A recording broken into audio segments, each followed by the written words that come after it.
I just did something really neat in Quilter's Creative Touch, and I thought I would pass it along. I've got two quilts. They're size 40 by 43, but I want to quilt them at the same time, and I want to do an all over, but I had two separate backings. So what I did is I attached both backings to my rails, and they overlap by about a ½ inch, and I just pinned them together. And I've measured, and I've got exactly 10 inches. Luckily I had that in between the first quilt and the second quilt. And so when I quilt, I want to do an all over, but I want it to skip this area right here. So in Quilter's Creative Touch, I went to Quilt CAD, and based on my measurements of the quilt, which is 40 inches wide, and then I have a 10-inch space, and then I have another 40. So that came to 90. So I defined my quilt as 100 wide by 45 long, and that's divisible by 5. So all of my blocks are 5 by 5. So this, if you can imagine, is going to be this area over here, okay?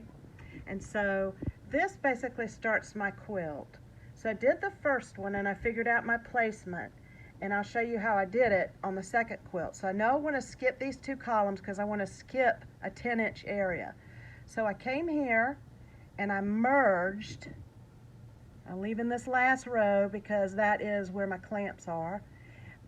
I selected those, and then I come over here under layout, merge, and see how it merged that area? So I'm going to do that on all of these. Whoops, I don't want that one. Merge.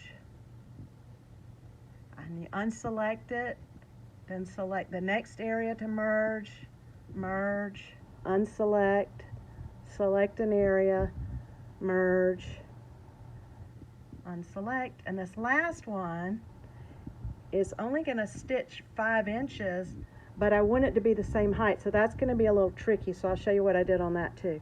So then I highlight all of them, and I've already gotten my pattern. I'm using this Hickory Dickory pattern that I really like, so I'll place pattern, and for what I did on this side, I already know that I need 3, so I'll go up here to Tools, and I want 3 patterns, 2, 3,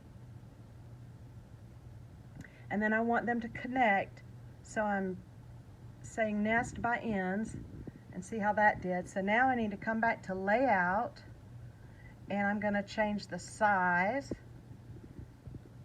and make them, and make sure you have this lock unlocked so that it's only changing my vertical size. I think I had it on medium. Okay, so I'm just going to keep going until it fills in. That's it. Now, and see how this bottom one is real condensed? I want that pattern to be as big as these others, so I'm going to unselect those, select the bottom one, and I'm just going to keep making it larger. And you can change like from small, medium, jumbo. I'm going to go to jumbo because I want it to do it fast. So that looks about the size I want it. Now I'm going to come over here and move it, and pushing the down arrow. Whoops, I moved it too far. I moved it so far it went all the way off. And you'll have to adjust the small, medium, and all those steps to get it exactly where you want it, which I think right there is good. Okay, so now I'm ready to sew, and what I'm going to do, unselect that, I want to sew the first row, first 2 rows actually, so I'm going to select this, and then I'm going to unselect these blank areas. Okay, so you see how I have that selected, and then I do place as single pattern,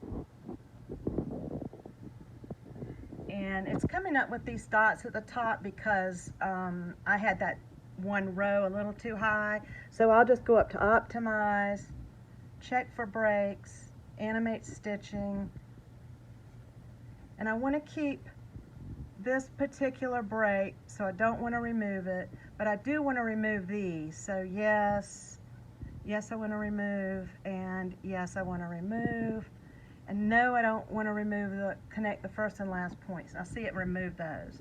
So now I'm okay. Alright, and now I'm ready to stitch. I want to change my settings. Ooh, I need to change this. I usually stitch at 11. And I want to do 1 point placement and corner. And then OK. So now it wants me to place my machine in the corner. So I'm going to put it right here in the corner. And now it's placed. And I'll pull bobbin. And then when it starts stitching, I'll pause this so that you can see, you don't want to see it stitch every single thing. So, but I'll show you how it's going to stitch over the other. I'll cut it back on. At this point, I usually just click sew on the machine, and it goes back to here.